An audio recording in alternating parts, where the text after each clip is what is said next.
हरे कृष्णा। आप सभी को मोक्षदा एकादशी एवं गीता जयंती की हार्दिक शुभकामनाएं। मार्गशीर्ष यानी अघन मास के शुक्ल पक्ष की एकादशी को मोक्षदा एकादशी कहते हैं, अर्थात मोक्ष प्रदान करने वाली एकादशी।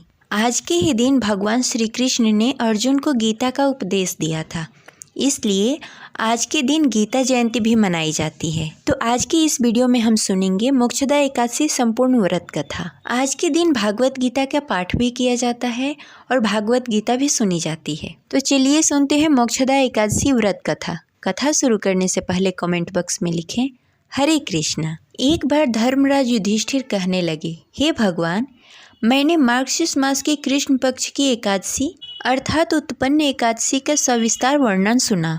अब आप कृपा करके मुझे मार्गशीर्ष मास के शुक्ल पक्ष की एकादशी के विषय में बताएं। इस एकादशी का क्या नाम है तथा इसके व्रत करने का क्या विधान है? इस व्रत को करने से कौन से फल की प्राप्ति होती है? कृपा करके सविस्तार बताएं। भगवान श्री कृष्ण बोले, हे धर्मराज, मार्गशीर्ष मास के शुक्ल पक्ष में आने वाली इस एकादशी को मोक्षदा एकादशी कहा जाता है। यह व्रत मोक्ष देने वाली तथा चिंतामणि के समान सभी कामनाओं को पूर्ण करने वाली है, जिससे आप अपने पूर्वजों के दुखों को खत्म कर सकते हैं। इसका महात्म्य मैं तुमसे कहता हूँ, ध्यान पूर्वक सुनो। अब इस विषय में मैं एक पुराणों की कथा कहता हूँ, ध्यान पूर्वक सुनो। गोकुल नामक एक नगर में बैखानस नामक राजा राज्य करता था। उसके राज्य में चारों वेदों के ज्ञाता ब्राह्मण रहते थे। वह राजा अपनी प्रजा का पुत्रवत पालन करता था। एक बार रात्रि में राजा ने एक स्वप्न देखा कि उसके पिताजी नरक में हैं। उसे बड़ा ही आश्चर्य हुआ। प्रातः वह विद्वान ब्राह्मणों के पास गया और अपना स्वप्न सुनाया। कहा, मैंने अपने पिता को नरक में कष्ट भोगते हुए देखा है। उन्होंने मुझसे कहा है कि हे पुत्र, मैं नरक में पड़ा हूँ, यहाँ से तुम मुझे मुक्त कराओ। जब से मैंने यह वचन सुना है तब से मैं बहुत बेचैन हूँ। चित्त में बड़ी अशांति हो गई है। मुझे इस राज्य, धन, पुत्र, स्त्री, हाथी, घोड़े आदि से कुछ भी सुख प्रतीत नहीं होता। क्या करूं? राजा ने कहा, हे ब्राह्मण देवताओं, इस दुख के कारण मेरा सारा शरीर जल रहा है। अब आप कृपा करके कोई तप, दान, व्रत आदि ऐसा कुछ उपाय बताएं जिससे मेरे पिता को मुक्ति मिल जाए।